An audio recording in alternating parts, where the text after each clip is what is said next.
my name's Emma, and I'm a huge book nerd. You're my library, always open for business, but you never show it. You're just sitting with it, but I know the score, and you're kidding. Today I'm doing the Finally Fall book tag. I was tagged by Frannie over at Frannie Pan for Thoughts. I will link her video down below, and you should totally go check her out. She's really sweet. I really like her. So let's just go ahead and get into the questions. So, question number 1. In fall, the air is crisp and clear. Name a book with a vivid setting. Yeah, I'm gonna dramatize these questions. Get ready for it. The book that I picked for this, I went through all my Goodreads and I thought, what are vivid settings? And I landed on The Night Circus.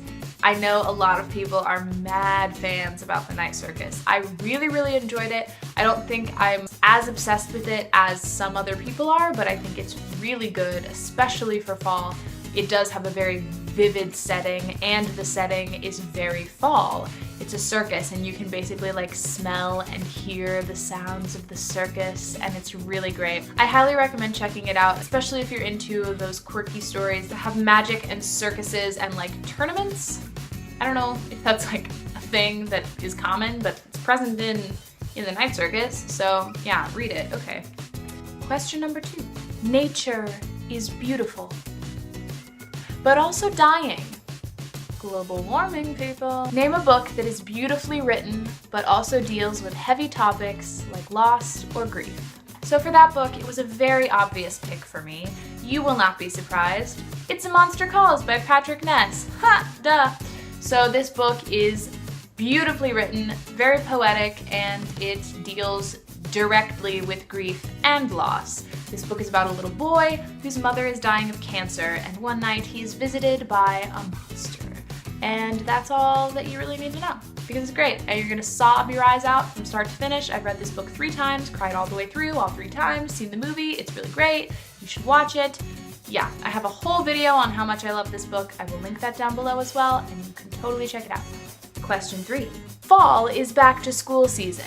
Share a nonfiction book that taught you something. Okay, my favorite nonfiction book that I've read so far, I've read a lot of memoirs that are all really good, but my favorite nonfiction book that I think I really learned the most from was Columbine by David Cullen. And if you don't know, Columbine was the first school shooting. The way that this book is written, it's completely nonfiction, but it almost reads like fiction, and you're so immersed in this story, and it not only talks about how awful this actual event is and what really happened, it also talks about how the event sparked this deep unrest in the community and this hatred toward the parents of these kids who did this, and it's just amazing. It's such a good nonfiction book, and I highly recommend it even if you're not a nonfiction fan. I think it might actually be the first nonfiction book that I read my own choice, you know? But I highly recommend it. I think it's really, really good. It is very sad though, so just be prepared for that because it's all true. Question 4. In order to keep warm, it's important to spend time with the people that we love. Name a fictional family, household, or friend group that you want to be a part of. Okay. Both because of the book and also because of how popular the movie is right now, I have to say, I really want to be a part of the Losers Club from It by Stephen King. And no, I do not want to be attacked by a clown, but their friendships are so great, and I just love their dynamic, and I just want to be friends with them so bad. I just really want to be friends with them. My more wholesome choice would be to be part of the Weasley family from Harry Potter. I would just love to be a Weasley. There's so much love in that family. I adore it. 5. The colorful leaves are piling up. Show us some fall-colored spines. So I just grabbed 4 books off my shelf that have very fall-colored spines. This one is The Curious Incident of the Dog in the Nighttime. Great book, highly recommend it. This is The Martian by Andy Weir. This is more of a summer read in my personal opinion. Great sci-fi book, absolutely hilarious. If you haven't read this, you really, really, really should. One of my favorite books of all time, faux show. Then next is Homer's Odyssey, which is a memoir about a blind cat. And this is really, really cute. Definitely a good fall read. I recommended it in my Cozy Fall Reads video, which I will link down below too. And the next one is Brooklyn, and this book is about a young woman in the 50s who is from Ireland and she moves to Brooklyn to try to like survive and make a life for herself and make money as a young woman. And this is really great. I really enjoyed this. It's very like slow book, but like good. I really loved the ending. I think this was like a 4-star read for me. I think this is a great feminist read actually, because you get a look into how hard it was to be a woman and like the kind of decisions you had to make, and like not even that many years ago. Like this was like 60 years ago. It's crazy. But yeah, I do recommend this. It's good. 6. Fall is the perfect time for some storytelling by the fireside. Share a book wherein someone is telling a story. I kind of had a little trouble with this one because I don't really read a lot of like meta books. The first thing that came to mind is The Princess Bride, but I haven't actually read that. So like the movie's very meta, but is it meta in the book? I don't know, I haven't read it. So I chose 2 books for this. First is The Giver by Lewis Lowry, and I chose that because I feel like The Giver is telling the receiver all of these things that he's never heard before. So I mean, he is telling him a story. He's telling him like the story of mankind, of emotion, of color, which I think is really cool. It's a very good book. I really like it. I have read the second one in the series, which is Gathering Blue, and I didn't really like it that much, actually. I was disappointed. The other book I chose for this question was Hagseed by Margaret Atwood. That one is very like meta. It's like a story within a story within a story, because it's a retelling of The Tempest in which they're putting on a production of The Tempest, but then they also kind of drag other people into this very immersive experience of The Tempest. It's pretty insane, but I really, really enjoyed it. I love Margaret Atwood. She's just really great. I know some people don't think that this is a good like retelling of The Tempest, but I think it's good because it's just really complicated. There's just a lot happening. I do recommend it, especially if you like Shakespeare and Margaret Atwood. Question 7. The nights are getting darker.